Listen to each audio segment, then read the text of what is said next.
Willingness to assume full responsibility. All of us have been taught that, to take full, 100% responsibility. Mark Hughes says, what happened to me might not have been my responsibility, but what I do about it is my full responsibility. I've had some things, some people did me wrong.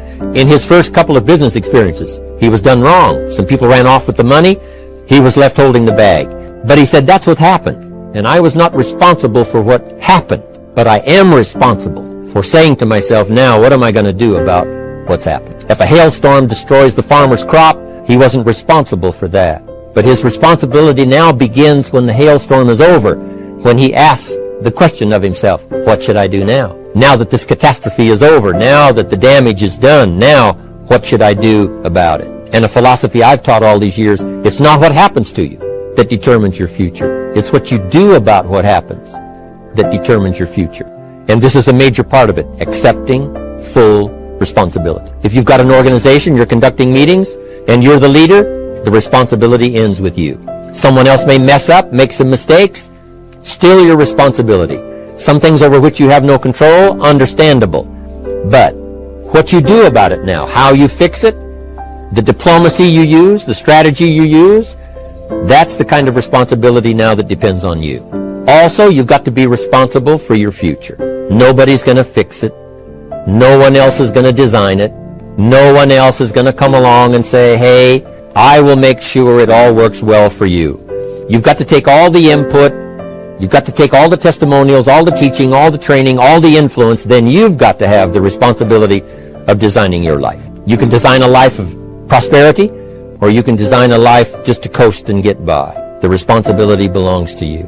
Next is cooperation. It's how to cooperate so that we take advantage of each other's ideas, we take advantage of each other's input, we take advantage of each other's enthusiasm, we take advantage of each other's testimonial, and we take advantage of each other's willingness to grow. That kind of cooperation has built. In those early days, Mark got the group together, Jerry Shatanovich, Doug Stuntz, the rest, and made some plans to cooperate. Said, no telling what kind of powerful meetings we can have if we work together. No telling how many people we can affect, even right away, if we work together. You do this part, you do this part, I'll do this part, we'll make it work together, and we'll get the ball rolling. There's an ancient phrase that says, if two or three agree, nothing is impossible. If they agree on the same project, if they agree on the same vision, if they agree on how to get there, I'm telling you, nothing is impossible. Nothing can stand in their way. Just two or three. Cooperation. That's why I'm here. Wanting to do my part, HBN. Send out some ideas. Give you some notes to take. Something to think about and ponder. Something to talk about with the people that you associate with and are building your business. That kind of cooperation is going to make this a powerful year. It'll get us to the 2 billion, 3 billion, 5 billion. But it'll get us to much more than just those numbers. It'll get us to a place of honor, respect, prestige, influence, feeling good about ourselves for the hard work that we're doing, cooperating with each other. I want to cooperate with you, helping build your business. We're on our way. We will have the billions. We'll have the stories. We'll have the experience. Now here's the last one. Napoleon Hill said, a major attribute is vision. Vision is in many parts. One, a vision for your own course to follow. A vision for you, for yourself. A vision for your financial future. A vision for your health. A vision for your wealth. A vision for you to latch onto and make something out of. A vision for your family. Because vision must now lift others as well as ourselves. Guess what our family is counting on? That we'll be able to see things that at first they cannot see. That we'll be able to look further into the future than perhaps they will be able to look. The same is true with your organization, the people that are around you. They're counting on your vision. Perhaps you've been there a little longer than they have. Maybe you've been there a lot longer than they have. And they will look to you to help them see things that they can't see in the beginning. And if you will do that, I'm telling you, you'll have such a dramatic effect on your organization, it will be unbelievable. A vision for yourself, a vision for your family, a vision for your organization, a vision for the people that you're close to. The old prophet said, without vision, we die, we perish. Unless we can see into the future, life loses its meaning. Unless we can look further than just where we are at the moment, then we have no reason for faith, no reason for activity. But if we'll develop this skill, beyond any other skill, I'm telling you, it will help us touch people. Because they'll want to be around us, because we have this look into the future. Not only the short-range vision of what we're going to do this week, this month, this year, but the long-range vision like Mark has, taking us to the 5 billion. You can have a vision that will take your organization into the future and bless everybody with success. Here's the big challenge of life. You can have more than you've got because you can become more than you are. That's the challenge. And of course, the other side of the coin reads, unless you change how you are, you'll always have what you got. I have found in my experience that income does not far exceed personal development. Now, sometimes income takes a lucky jump, but sure enough, unless you grow out where it is, it'll usually come back where you are. Life has strange ways. If somebody hands you $1 million, best you become a millionaire quickly, so you get to keep the money. Otherwise, sure enough, it'll disappear. Success is something you attract, not something you pursue. Success is looking for a good place to stay. So instead of going after it, you work on yourself. Personal development. See, the major question to ask on the job is not what are you getting. The major question to ask on the job is what are you becoming? Because true happiness is not contained in what you get. Happiness is contained in what you become. So that's our major subject for tonight, personal development. Of all the assignments Mr. Schoaf gave me at age 25, this was probably the most difficult. In fact, I'm still working on this one. I think it's an unending challenge to see what you can become. The next subject is called Basic Laws. And it's good to study the basics. And I call these basics primarily because they come from the Bible. Now, I'm not a theologian or a minister, and that'll be apparent. But Mr. Schoaf taught me that the Bible was a good textbook for ideas and stories and success equations, how to live the better life. I found out that was true. He also taught me that the Bible is as practical as it is spiritual, and I found out that's true. If you look at your bank account and your income and you're not happy, there are several places in the Bible to check to see what the heck's wrong so you can make the changes. And we're going to cover some of those tonight, called basics. Okay, the next subject is my favorite, setting goals. Mr. Schoaf taught me how to set goals. What a favor that was. One morning at breakfast, shortly after I met him, he said, Jim, let me see your current list of goals, and let's go over them and talk about them. He said, maybe that's the best way I can help you get a better direction started.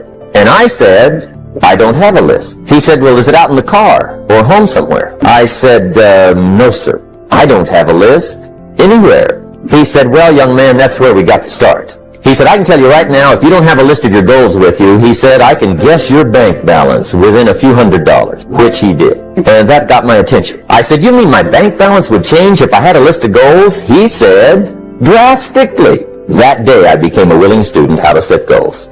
And sure enough, learning how to set goals changed my life. And I often wondered why no one had ever taught me how to set goals up until age 25. So here I am, age 25, married, my family's starting, I've been to college, I'm working, and I still don't know how to set goals. But fortunately, when I was 25, I met the man who taught me how. And it revolutionized my whole life. Economically, socially, personally, it's incredible. So I want to share with you tonight what Mr. Schoaf shared with me, how to set goals. It can be a life changer. The major key to your better future is you. And I'd like to have you underline two words just to give it some added punch. Underline the word major and the word you. Now, my first suggestion is transfer this to a card or something where you can put it up where you can see it every day. Preferably put it up where you can see it at the beginning of the day, before you go off to put the day together. This is a good phrase just to glance at, to keep in mind as you're putting the day together. It's called the silent seminar. If you'll just let this talk to you during the day, I found it to be tremendously helpful. I used to wonder why two people could work for the same company, one make twice as much money. Now see, that used to puzzle me. And maybe they were the same age, graduated from the same school, live in the same community, work for the same company, with the same products and the same services, they've got the same traffic, the same problems, and one makes $1,000 a month, the other one makes $2,000 a month. Now that was my puzzling question. Why would this long list be the same and the money twice as much? I asked, what's the difference between $1,000 a month and $2,000 a month? And I don't mean $1,000 a month, right? I could figure that out. But what makes the difference? Why would one person do twice as well, 3 times as well? Speaking economically, now I know there's more than one way to do well. I understand that. But in this little narrow area called compensation, what's the difference? Well, back then, with my faulty thinking, I'm trying to reason it out. I thought, well, maybe time makes some of the difference, right? Some people do better because they have more time. I used to say, Harold ought to be able to do well. He's got a lot of time. If I had all of Harold's time, I could do well. Now, that's got to be dumb, right? Number one, you can't get somebody else's time. A guy says to me one time, he says, you know, if I had some extra time, I could make some extra money. I said, then forget it. There isn't any extra time. Now, if you can't get more time, which you can't, what could you get more of that would make a difference in economic results? And here's the key word. Make it a part of your notes. We're going to consider it tonight. The word is value. And I have a little phrase for your notes. Value makes the difference in results. You can't get more time, but you can create more value.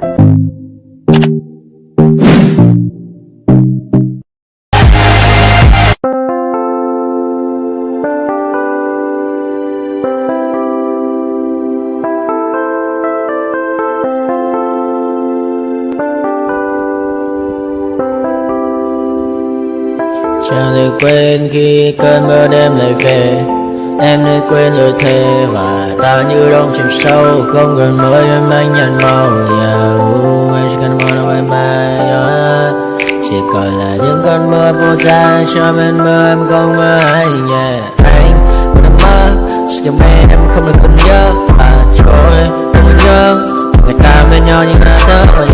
Muốn ngàn người say em chỉ còn mấy em ở đây. Và anh như muốn chết vì nhưng không muốn em ở bên ngoài. Tình yêu làm cho ta đau đầu. Không em yêu mà muốn màu. Anh như đeo mong cầu. Và mưa bên em muốn sầu. Chào các bạn bay ở mơ. Chỉ có bên em nhưng đừng có mơ. Em vẫn đang dài. Em muốn bên ai. Anh không mong gì hơn. Chỉ mong em sẽ ở đây ôm anh thật gần. Anh chỉ mong đôi ta được có nhau. Và đừng bên đâu anh có em. Muốn em bên ta đừng có em. Ta sẽ trao nhau môi hôn thật sâu. Ôm anh.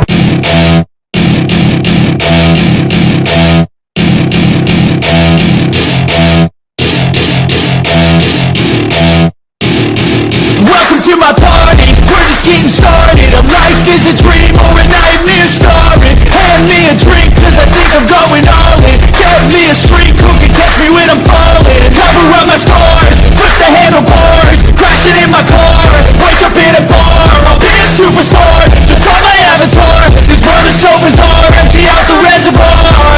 Yeah, I'm taking 6 shots, yeah, straight to the face. And I wanna get lost, I'm sick of this place. Don't know how to stop when I'm feeling this way. So I'm taking 6 shots till I'm feeling okay.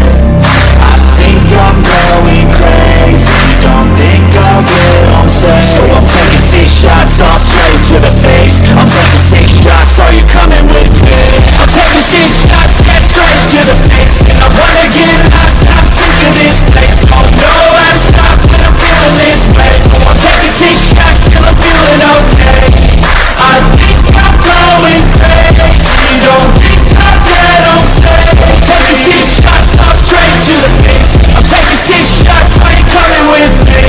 Sometimes you need to let loose, grab juice, get goose, tattoos, taboos, get screwed. Loosen up, buttercup, all those hate comments will never make you feel enough. We're all adequate graduates, hearts full of calluses, but we know calculus.